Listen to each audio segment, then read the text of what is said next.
In the midst of 1889, Florence Kelley made a decision that would forever change the course of her life, fleeing from an abusive marriage to save herself and change the nation.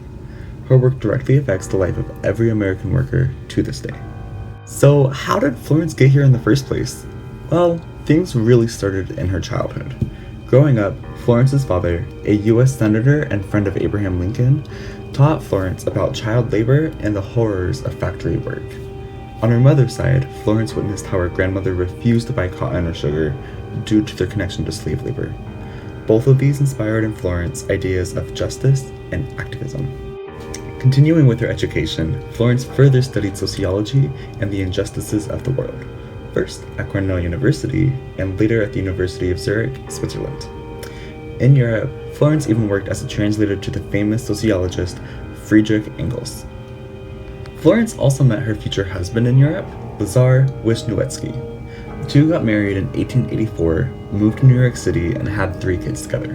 However, during their 5 years together, the relationship turned physically abusive. At the time, divorce was very taboo, and women were often pressured to stay in their marriages. However, Florence decided to leave Lazar, moving her kids and herself to Chicago. From here, Florence set off on a mission to take back power and use it to fight for the powerless. Taking back her maiden name, Florence Kelley moved into the Chicago Hull House, a group of passionate women who put sociology into action and fought for the local low-income community. Here, Florence worked as a factory inspector, investigating the horrible working conditions in the local area. At the time, American factories were incredibly dangerous and inhumane. Due to a lack of regulation, workers worked to a point of exhaustion, staying 14 to 16 hours a day, 6 days a week. In an official state report, she also described children as young as 3 or 4 working in factories. This report went on to inspire a state law banning child labor for those younger than 14, and Florence was appointed as Illinois' chief factory inspector. Unfortunately, this new law was hard to enforce, and Florence found herself repeatedly disgruntled and held back. Inspired to strengthen her ability to fight for the oppressed, she went back to school to study law at Northwestern University. After getting her law degree, Florence moved back to New York City and became the head of the National Consumers League, aka the NCL. As a group, the NCL aimed to promote humane work practices through public campaigning and passionate political work.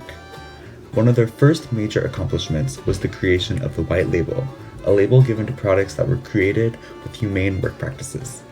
Consumers were encouraged to vote with their money and boycott products without the label. The White Label played a major role in the promoting of the Food and Drug Act of 1906, establishing actual safety standards for the food we eat. Florence's work also took her to the Supreme Court. She helped prepare a winning argument in the Mueller v. Oregon Supreme Court case, arguing for the legality of maximum work hour laws. The next year, the NCL launched minimum wage campaigns around the country, successfully setting laws in 14 states. Florence also played a role in establishing the NAACP, inspired by her friend W.E.B. Du Bois and the racism she witnessed in factory inspection. After fighting her whole life against child labor, in 1916, Kelley played a massive role in lobbying Congress to pass the Owen Keating Child Labor Act, which banned the sale of all products made in a factory by children under 13. Florence continued to lead the NCL for the rest of her life on top of other independent work she did, until 1932 when she passed away in the outskirts of Philadelphia, Pennsylvania. I don't think there is any person in the United States whose life hasn't been improved by Florence Kelley. She rose above the sexist oppression of her time, protecting workers from life-draining work and giving American children the chance to have a childhood. She kickstarted the movement behind countless social reforms, many of which continue on today. I think we all owe her a word of thanks.